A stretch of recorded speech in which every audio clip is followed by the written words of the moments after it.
18 ذی الحجہ سیدنا عثمان غنی خلیفہ سوم داماد رسول، دورے داماد رسول سیدنا عثمان غنی رضی اللہ تعالی عنہ کی شہادت کری۔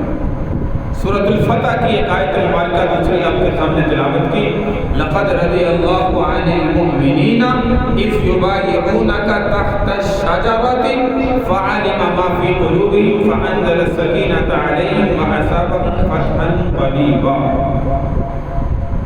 یہ آیت مبارکہ بیعت رضوان کے متعلق جو ہے وہ نازل ہوئی، جس وقت سیدنا عثمان غنی رضی اللہ تعالی عنہ کو مختصر ذکر کرتا ہوں وقت کی مناسبت سے۔ عمرہ کی نیت سے آپ مکہ میں داخل ہونے کا ارادہ کر رہے تھے تو حضرت عثمان غنی رضی اللہ تعالی عنہ ایک جگہ پر قیام کرتے ہوئے آپ کو مکہ کے اندر روانہ کیا کہ جا کر حالات معلوم کر کے آؤ اور مکہ کے کافروں سے کہو کہ حضور علیہ السلام اپنے چند صحابہ کے ہمراہ عمرہ کرنا چاہتے ہیں۔ تو وہاں پر جب حضرت عثمان غنی رضی اللہ تعالیٰ نے پہنچے تو مکہ والوں نے روک لیا، کہا عثمان تم اگر عمرہ کرنا چاہتے ہو، خانہ کعبہ کا طواف کرنا چاہتے ہو، تمہیں اجازت ہے، تمہارے نبی محمد رسول اللہ صلی اللہ علیہ وسلم کو اجازت ہے۔ تو جب روک لیا واپس بھی نہ آنے دیا تو کسی نے خبر عام کر دی کہ حضرت عثمان غنی رضی اللہ تعالی عنہ کو مکہ کے کافروں نے شہید کر دیا۔ حضور علیہ السلام مکہ سے کچھ فاصلے پر جس جگہ پر درخت کے نیچے تحت شجرہ تھی، یہ بیعت رضوان ہوئی، اس جگہ پر آپ نے قیام کیا ہوا تھا۔ حضور علیہ السلام نے اپنا ہاتھ بڑھایا اور فرمایا سارے صحابہ میرے ہاتھ پر اس کی بیعت کرو کہ جب تک ہم حضرت عثمان غنی رضی اللہ تعالیٰ کے شہادت کا، قتل کا بدلہ نہیں لے لیں گے، قصاص نہیں لے لیں گے، اس وقت تک ہم یہاں سے واپس نہیں جائیں گے۔ تو اللہ تبارک و تعالیٰ نے آیت مبارکہ نازل فرمائی، لقد رضی اللہ عن المؤمنین اذ یبایعونک تحت الشجرہ، کہ البتہ اللہ راضی ہو گیا ان مومنین سے جنہوں نے درخت کے نیچے آپ کے ہاتھ پر بیعت کی، اور یہ 1400-1500 کی تعداد کے اندر فرمایا اللہ ان سے راضی ہو چکا ہے۔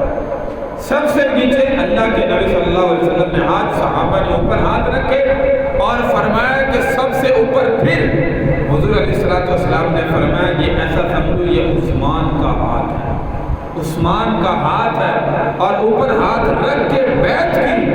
ادھر اللہ نے بھی اعلان فرما دیا کہ سب سے اوپر جو ہے وہ اللہ نے تمہارے بیعت پر ہاتھ رکھا ہے، اللہ تم سے راضی ہو چکا ہے۔ وہ تو خیر تھوڑی دیر کے بعد پھر پتا چلا کہ نہیں، حضرت عثمان غنی رضی اللہ تعالیٰ کو روکا ہوا ہے، شہید نہیں کیا۔ تو اب دیکھیے یہ قرآن کی آیت مبارکہ ہے، بیعت رضوان کا ذکر ہے، اللہ ان مومنین سے راضی ہے، جنت کا وعدہ ہے، اللہ نے وہ وعدہ واپس نہیں لیا۔ کہتے عثمان غنی رضی اللہ تعالیٰ شہید نہیں ہوئے، وہ تو زندہ ہے، لہذا یہ بیعت رضوان بھی واپس، جو وعدہ میں نے کیا وہ بھی واپس، جو رضا کا میں نے اعلان ان مومنین سے کیا وہ بھی واپس نہیں۔ میرے بھائی اللہ تبارک و تعالیٰ نے وعدے اعلان فرما دیا۔ آج بھی کلام مجید کی آیت مبارکہ ہم تلاوت کرتے کہ اللہ ان مومنین سے راضی ہو گیا جنہوں نے درخت کے نیچے اپنے نبی کے ہاتھ پر بیعت کی۔ تو اللہ تبارک و تعالیٰ صحابہ سے اتنا راضی ہے۔ اس میں ایک دو مسائل بھی دیکھیے کہ سب سے پہلی بات کہ جب خبر اللہ کے نبی کے کانوں تک پہنچی، اللہ کے نبی نے قبول کر لیا کہ حضرت عثمان کو شہید کر دیا گیا، آپ نے تمام صحابہ سے بیعت کی۔ تو غیب کا علم نبی کو ہے یا نہیں؟ غیب کا علم انبیاء کو نہیں ہوا کرتا۔ اللہ نے بھی اس وقت اطلاع نہیں فرمائی کہ حضرت عثمان غنی رضی اللہ تعالیٰ کو بھی زندہ شہید نہیں ہوئے۔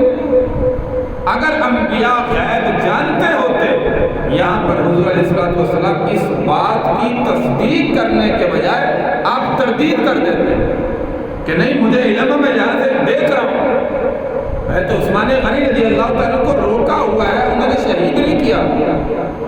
آپ نے تصدیق کرتے ہوئے بیعت لی، بعد میں پتہ چلا کہ عثمان غنی رضی اللہ تعالیٰ شہید نہیں۔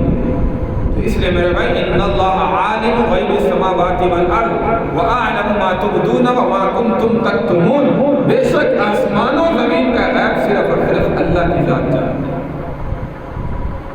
وَأَعْلَمُ مَا تُبْدُونَ وَمَا كُنْتُمْ تَكْتُمُونَ، فرمایا جو کچھ تم ظاہر کرتے ہو، جو چھپاتے ہو، اللہ کہتا میں اس بات کی خبر رکھنے والا ہوں، میں جاننے والا ہوں، مجھ سے کوئی چیز پوشیدہ نہیں ہے۔